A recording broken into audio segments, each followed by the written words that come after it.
The Fuente Magna Bowl, Bolivia. Discovered in the 1950s near Lake Titicaca in Bolivia, the Fuente Magna Bowl is an unassuming but profoundly controversial artifact.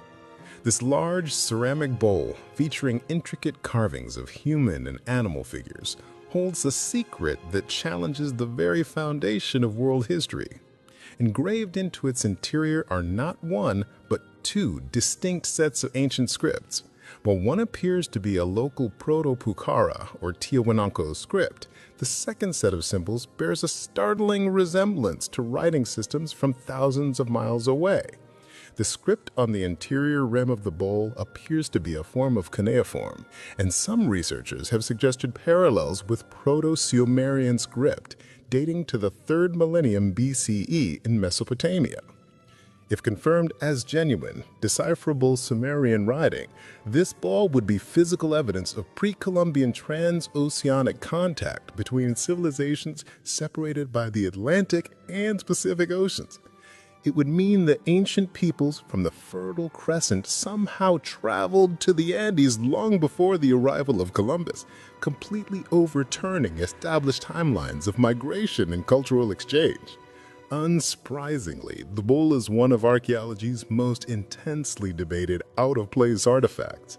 Mainstream academics often approach the object with extreme caution. Skeptics argue the script is either a local South American script that coincidentally resembles Near Eastern writing, or that the inscriptions were added much later by an unknown individual, possibly in a hoax. However, others cite possible parallels with other obscure scripts, arguing that the complexity of the carvings suggests authenticity. The limited context of the bowl's discovery and the lack of similar finds in the region only deepen the mystery. The Fuente Magna Bowl is an archaeological grenade. It forces us to ask, are we looking at a genuine relic of global ancient contact or a linguistic coincidence? Until definitive analysis can confirm the exact origin and translation of the controversial script, this bowl will remain a silent, persistent challenge to the accepted narrative of ancient history. The Olmec writing system. The Olmec civilization, flourishing along the Gulf Coast of Mexico from roughly 1500 to 400 BCE, laid the foundation for nearly every major culture in Mesoamerica, including the Maya. They were pioneers in calendar systems, ritual ball games, and monumental art. For decades, scholars suspected this highly sophisticated society also possessed writing, but definitive proof remained elusive. The discovery of the Cascajal block finally provided that evidence, revealing a profound truth. The Olmecs developed the oldest known writing system in the Americas. The mystery is we still can't read it. Discovered in 1999 near the Olmec heartland of La Venta, the Cascajal block is a small tablet of serpentine rock dating to about 900 BCE.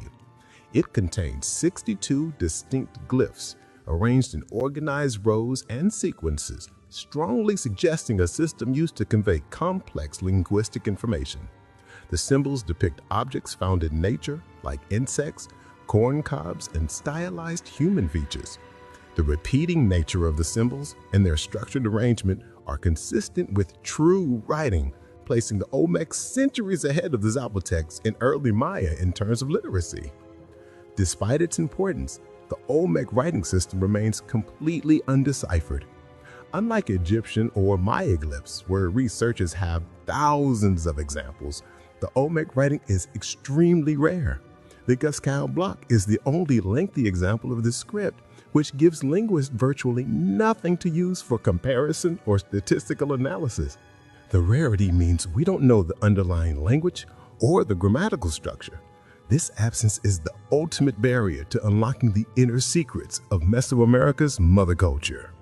The Olmec writing system proves the brilliance of this forgotten civilization. Deciphering the Cascajal block would revolutionize our understanding of early American history, providing insights into the Olmec's political structure, religious beliefs, and their vast cultural influence.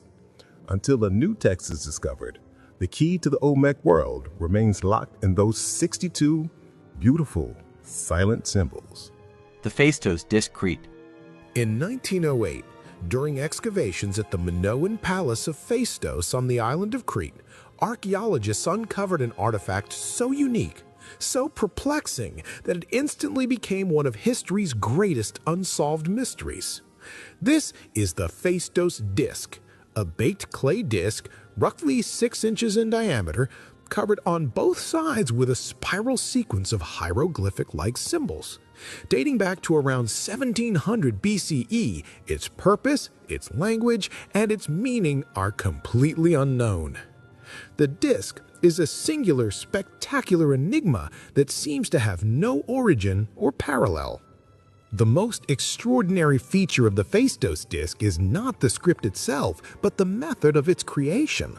The 241 symbols, derived from 45 unique stamps, depicting things like a helmeted head, a fish, or a shield, were individually pressed into the wet clay before it was fired. This technique is an example of movable type printing, a technology that predates Johannes Gutenberg's printing press by more than 3 millennia. This discovery implies that Minoan culture possessed a highly advanced, standardized, mass production literacy system, yet no other example of its use has ever been found.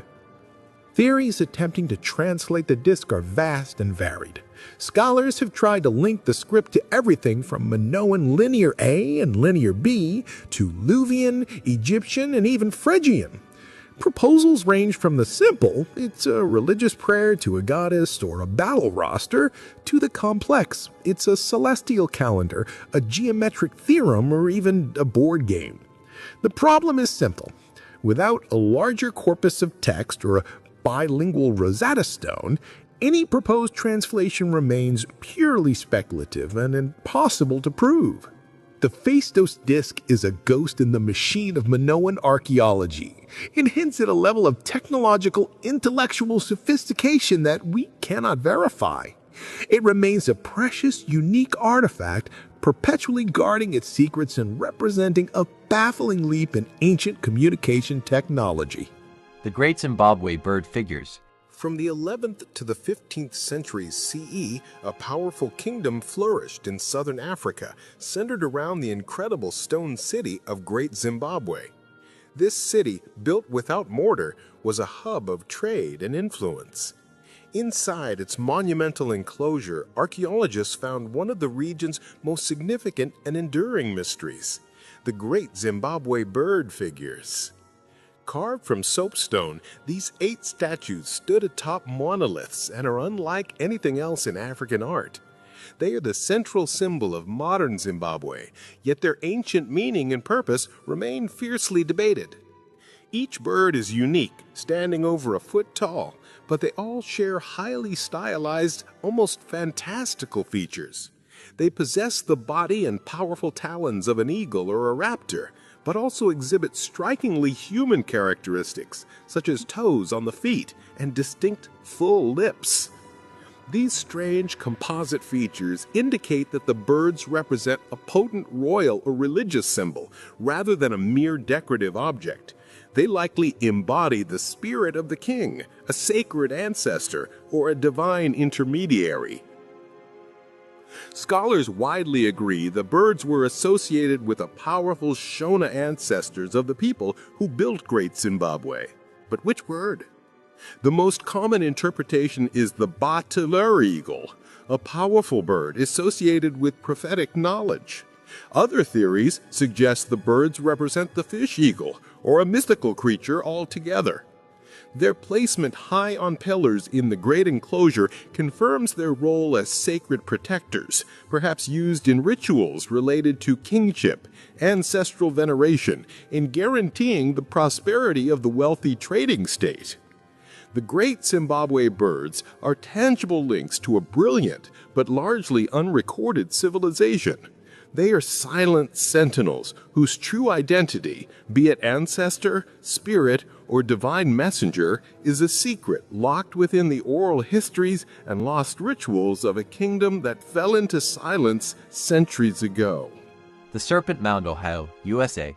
Stretched across a plateau above Ohio's Brush Creek Valley lies one of the most remarkable and mysterious prehistoric earthworks in North America, the Serpent Mound. This colossal effigy, crafted from soil and stone, forms a winding serpentine shape over 1,348 feet, 411 meters long. The ancient people who engineered this massive structure left behind no written records, leaving us with a powerful silent question. What purpose did this giant coiling snake serve? The identity of its builders is itself a mystery. For years, archaeologists attributed the mound to the Edina culture, common around 1000 BCE, known for their large burial mounds. However, more recent radiometric dating suggests the mound may have been rebuilt or created later by the Fort Ancient culture, common around 1070 CE. This difference is critical. Was the Serpent Mound a sacred site built by an early mound-building culture, or was it a ceremonial creation of a much later agrarian society? Its unusual lack of associated human burials complicates attempts to link it definitively to either group. The most compelling theory suggests the mound served as a massive astronomical calendar. The head of the snake is poised to swallow an oval shape, and the various curves of its body appear to align with significant solar events. For example, the coils of the serpent correspond to the positions of the sun at the summer solstice, winter solstice, and the equinoxes. This deliberate alignment indicates the builders possessed sophisticated knowledge of celestial movements, suggesting the mound was a central site for ritual, planting cycles, and marking the passage of time. The Serpent Mound is a masterpiece of ancient engineering and cosmological observation. Whether it was a symbol of earth renewal, a god of the sky, or a calendar for the seasons, the giant snake remains a powerful, eloquent mystery, guarding the secrets of the sophisticated cultures that preceded recorded history in America. The Ubar Oman, Yemen. For centuries, the city of Ubar existed only in Islamic folklore and the 1001 Nights. It was known as the Atlantis of the Sands, a fabulously wealthy trading post in the Arabian Peninsula built on the strength of the precious frankincense trade. Legend claimed the city was destroyed by divine wrath, swallowed by the desert as punishment for its arrogance.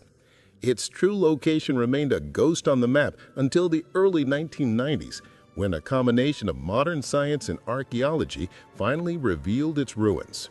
The mystery, however, didn't end with its discovery. Using declassified satellite imagery and ground-penetrating radar, a team led by archaeologist Nicholas Clapp traced ancient caravan routes deep into the empty quarter, Rub al-Khali Desert, pinpointing a large fort structure in modern Amman. The site, dating from about 3000 BCE to the 1st century CE, confirmed the legend. Ubar was indeed a critical hub, where the priceless frankincense used in temples and burial rituals across the ancient world was collected before being shipped to Egypt, Rome, and Greece. The city was protected by massive limestone towers, symbolizing its wealth and power. The archaeological findings also confirmed the folkloric account of the city's demise. Ubar had literally sunk. The entire fortress was found collapsed into a massive 18-meter-deep sinkhole. The scientific explanation is that the city was built on top of a large limestone cavern. The constant drawing of water from the underground aquifer by the city's inhabitants eventually weakened the cavern's roof, leading to a sudden, catastrophic collapse. The key question remains, was the city's destruction seen as divine punishment because of its rapid and dramatic collapse into a sinkhole? Or did the legend of divine wrath truly record the mechanism of a geological catastrophe? Ubar is a rare example where legend and archaeology align. It was wealthy, and it did vanish into the sand. While science provides the hydraulic explanation, the spectacular nature of its demise has ensured that the Atlantis of the Sands will forever remain a profound mystery where geological fate and divine folklore intersect. The Nazca Skull Trepanation, Peru. Across the dry coastal plains of Peru, archaeological excavations have yielded hundreds of ancient skulls, bearing a disturbing yet fascinating feature. Holes deliberately drilled, scraped, or cut into the cranium. This is trepanation, the oldest known surgical procedure in human history, practiced extensively by the Nazca, Barracas, and Inca cultures for over 2,000 years. The sheer number of skulls found, especially from the earlier Paracas culture, proves this was a common procedure. The central enduring mystery is, why did they perform this dangerous, high-risk surgery so frequently? Evidence shows the procedure was highly sophisticated, especially by the time of the later Incas, who achieved incredible survival rates of around 80 to 90%. However, the initial attempts by the older Paracas culture were far more brutal and risky. The reasons for performing this gruesome surgery are hotly debated.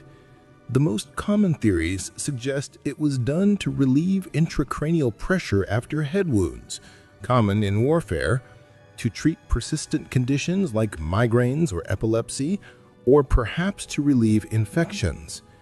However, many trepan skulls show no sign of injury or disease. This has led to the theory that trepanation was primarily a ritualistic procedure, not just a medical one. Perhaps it was performed to release evil spirits thought to be causing illness or aberrant behavior, a spiritual practice common in ancient shamanism. Some trepanned individuals survived only to have the procedure repeated, suggesting a spiritual necessity. Additionally, the discovery of small gold plates used to cover the holes in some surviving patients hints at a high status associated with having undergone the surgery. The Nazca trepanation remains a testament to ancient medical bravery and skill. It offers a powerful, albeit silent look into the pain, belief systems, and medical knowledge of the Andean cultures. Was it a disparate cure, a spiritual act, or both? The numerous silent skulls of the Peruvian coast continue to guard the secrets of this dramatic ancient surgery. The Vimanikas, India. In the vast epics and ancient literature of India, particularly the Mahabharata and Ramayana, lie detailed descriptions of flying vehicles known as Vimanas. These are not simply mythological chariots drawn by horses. They are often described as high-speed, controlled flying machines, swift as the mind, that traveled great distances and traversed the heavens. This raises one of the most provocative and debated questions in ancient history. Are these vivid descriptions of Vimanas purely fantastical mythology, or do they contain faint, distorted echoes of forgotten, advanced technological concepts? The descriptions of Vimanas are surprisingly technical. They are said to be circular or cylindrical, made of alloys and powered by different sources, often described as a form of powerful internal heat or fire. In the Mahabharata, Vimanas are used as weapons of war, deploying destructive energy described in terms that some equate to modern missile attacks. The texts speak of their pilots, known as Vimanikas, controlling the machines and engaging in aerial combat. Further fueling the mystery is a 20th century Sanskrit text known as the Vimanika Shastra. This book claims to be a transcription of much older knowledge, offering highly specific instructions on how to build, power, and pilot various types of Vimanas, including details on navigation, alloys, and fuel. However, most mainstream scholars dismiss the text as a modern creation or a fraud, arguing that the engineering and physics described are fundamentally unsound and do not match genuine ancient Sanskrit styles. They contend it is a work of fiction written in the early 20th century.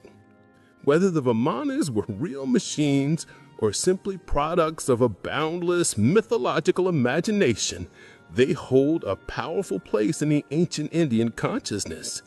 The descriptions of Vimanas remain a challenge to historians. Were these poets documenting technological feats they witnessed, or simply dreaming up the ultimate celestial conveyance? The Vimanans continue to fly high in the sky of unsolved ancient riddles. The Coso Artifact, California. In 1961, while rock hounding in the Coso Mountains of California, 3 collectors discovered a fascinating and deeply controversial artifact. Inside what appeared to be a perfectly normal quartz-laced geode, they found a small, metallic object. When they cut the rock open, it revealed something that looked remarkably like a modern spark plug or technical component. This artifact immediately became the most famous and debated example of an out-of-place artifact, or UPART. The mystery is simple. How did a seemingly modern piece of technology get encased in a rock that geologists claimed was 500,000 years old? The rock surrounding the metallic object was described as a hard geode, composed of fossilized shell fragments, crystal, and petrified material. Initial, highly speculative estimates placed the rock's age at a minimum of 500,000 years, based on the rate of formation of similar geodes in the area. If this date were accurate, it would suggest that a highly advanced technological civilization existed in North America millennia before humans were even thought to have migrated there. A possibility that completely contradicts the archaeological record. Skeptical experts have since proposed a more grounded explanation. The object inside is almost certainly a modern 1920s-era Champion spark plug, possibly left behind by a mining truck in the area. The geode that encased it is likely not a true geode, but a form of rapid iron oxide concretion or petrified mud. In certain mineral-rich conditions, objects can become quickly encased in hard layers of rust and compressed sediment over mere decades. This analysis suggests the object is an anomaly of rapid geology, not ancient technology. Though the scientific consensus leans toward a 20th century origin, the Coso artifact remains a powerful cautionary tale about interpreting geological data. It continues to be a favorite among alternative historians, symbolizing the idea that Earth's history might hold technological secrets that conventional science has yet to acknowledge. The artifact, regardless of its age, stands as a fascinating